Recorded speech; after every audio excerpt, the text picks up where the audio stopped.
Hello student, ये आपको इससे पहले जो है वो हमने प्रेजेंट कंटिन्यूअस टेंस जो है पढ़ाया था। अब जो है वो प्रेजेंट परफेक्ट टेंस है।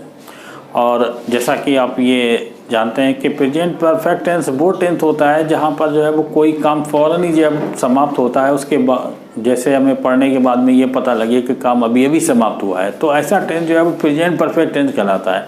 लेकिन फिर भी इसकी जो है वो डेफिनेशन होती है, और डेफिनेशन ये आपके सामने लिखी है। तो आपको ये चैनल जो है वो अच्छा लगे, इसको जो है वो लाइक करना जो है वो नहीं भूलें, और चैनल पर नए हैं तो इसको सब्सक्राइब करना जो है वो ना भूलें। और हमारे वीडियो जो है वो जितने भी जो है उसको लगातार जो है वो देखते रहें, आपको जो है वो उसमें हमेशा मिलते रहेंगे। तो ये जो है वो डेफिनेशन होती है बाय हिंदी वाक्य जिनके अंत में चुका है, चुकी है, चुके हैं, लिया है, दिया है आदि शब्द आते हैं प्रेजेंट परफेक्ट टेंस कहलाते हैं।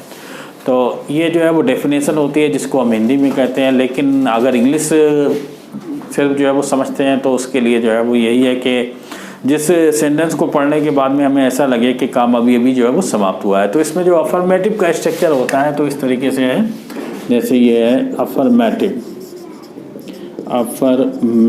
का जो है वो स्ट्रक्चर इसका जो होता है, तो इसमें हम जो है वो सब्जेक्ट लिखेंगे पहले, सब्जेक्ट के बाद में जो है वो हेल्पिंग वर्ब। और हेल्पिंग वर्ब सब्जेक्ट जब सिंगल होगा तो हैज़ का प्रयोग किया जाएगा, सब्जेक्ट प्लूरल है तो हैव का प्रयोग किया जाएगा। इसके बाद जो है वो मैन वर्ब की जो है वो थर्ड फॉर्म, और मैन वर्ब की थर्ड फॉर्म के बाद में जो है वो ऑब्जेक्ट। तो इस तरह से ये सेंटेंस को जो है वो बनाएंगे। स्ट्रक्चर के अनुसार जब सेंटेंस को बनाएंगे तो हमेशा सही बनेगा। जैसे ये है कि ये लिखा जाए कि मैंने स्कूल का कार्य पूरा कर लिया है। तो इस सेंटेंस में जो है वो काम अभी अभी जो है वो समाप्त हो रहा है, तो मैंने स्कूल का कार्य पूरा कर लिया है। तो हम इसको इस तरीके से लिखेंगे कि I have completed schools work.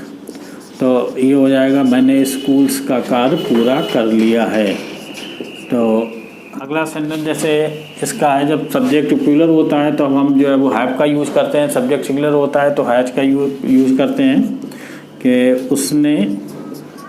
उसने खाना खा लिया है।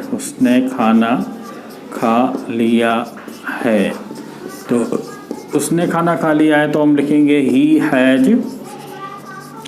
Has taken the food. तो उसने जो है वो खाना खा लिया है। तो इस तरह से ये सेंटेंस जो है वो बनाते हैं। तो इसके बाद में अगला सेंटेंस जो है वो निगेटिव होता है। तो जब निगेटिव सेंटेंस होगा तो इसमें जो है वो हम सब्जेक्ट का यूज़ करेंगे। सब्जेक्ट के बाद में जो है वो हेल्पिंग वर्ब जो है वो इसमें हैज होगा, या जो है वो हैज या हैव के बाद में फिर जो है वो नॉट का यूज करेंगे। नॉट के बाद में जो है वो मैन वर्ब की जो है वो थर्ड फॉर्म, मैन वर्ब की थर्ड फॉर्म के बाद में जो है वो ऑब्जेक्ट। तो इस तरह से ये निगेटिव सेंटेंस का स्ट्रक्चर होगा। तो जैसे ये सेंटेंस लिखा जाए कि हमने अभी निबंध नहीं लिखा है।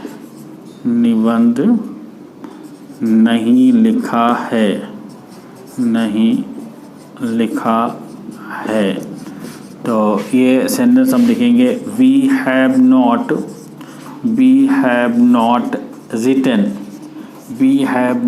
Written the essay still at माने अभी तक। तो एट का मतलब है अभी तक। तो ये वर्ड जो है वो इसमें ज़्यादा मिलते हैं, स्टिल या एट या जस्ट। तो ये वर्ड जो है वो इसकी पहचान होती है कि ये सेंटेंस जो है वो प्रेजेंट परफेक्ट टेंस है। तो इसके बाद में इसका जो है वो अगला सेंटेंस होता है जिसे हम कहते हैं सिंगल इंटेरोगेटिव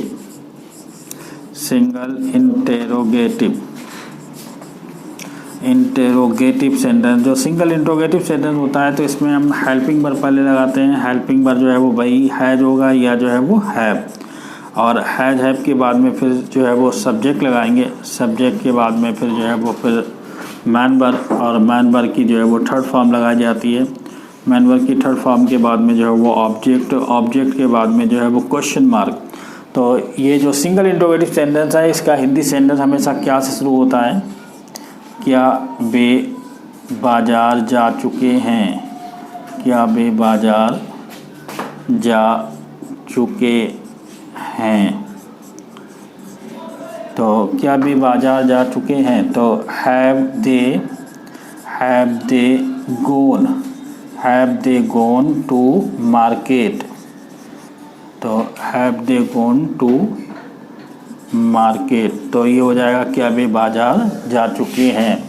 तो अगला सेंटेंस का है, जैसे ये लिखा जाए कि क्या चिराग बुझ गया है। क्या चिराग बुझ गया है, तो ये सेंटेंस है। तो क्या चिराग बुझ गया है, तो has the cresset, CREASSET cresset put out का मतलब होता है बुझ जाना। तो has the cresset put out, क्या चिराग बुझ गया है। तो ये जो है वो अफर्मेटिव सेंटेंस है, नेगेटिव सेंटेंस है, सिंगल इंट्रोगेटिव सेंटेंस है। इसके बाद में जो है वो इसका डबल इंट्रोगेटिव सेंटेंस होगा, वो अभी हम आपको बता रहे हैं। ये जो प्रेजेंट परफेक्ट टेंस का डबल इंट्रोगेटिव सेंटेंस होता है, तो इसका अपना अलग एक स्ट्रक्चर होता है। तो इसमें जो है वो सबसे पहले हम क्वेश्चन वर्ड लगाते हैं। जो भी क्वेश्चन वर्ड होता है, क्वेश्चन वर्ड लगाएंगे। इसके बाद में जो है वो हेल्पिंग वर्ड लगाएंगे। हेल्पिंग वर्ड हमारा हैज होगा या जो है वो हैव। तो हैज हैव के बाद में इसके बाद हम जो है वो सब्जेक्ट लगाएंगे, और सब्जेक्ट के बाद में जो है वो मैन वर्ब की थर्ड फॉर्म, और उसके बाद में जो है वो ऑब्जेक्ट के बाद में जो है वो क्वेश्चन मार्क। तो जैसे ये सेंटेंस है कि वे कहाँ चले गए हैं, वे कहाँ चले गए हैं। तो ये सेंटेंस है, तो इसमें जो है वो क्वेश्चन पूछा गया है। तो इसमें हम कहाँ की इंग्लिश जो है वो ये क्वेश्चन वर्ड है, तो कहाँ के लिए हम लगाएंगे वेयर। तो वेयर हैव दे गॉन, तो ये हो जाएगा वे कहाँ चले गए हैं। तो अगला सेंटेंस है, तो यह टेबल किसने तोड़ी है। यह टेबल किसने तोड़ी है, इस प्रकार का ये सेंटेंस है। तो यह टेबल किसने तोड़ी है, तो हम लिखेंगे who has broken this table. तो ये हो जाएगा ये टेबल किसने तोड़ी है। तो इस प्रकार से ये डबल इंट्रोगेटिव सेंटेंस होते हैं।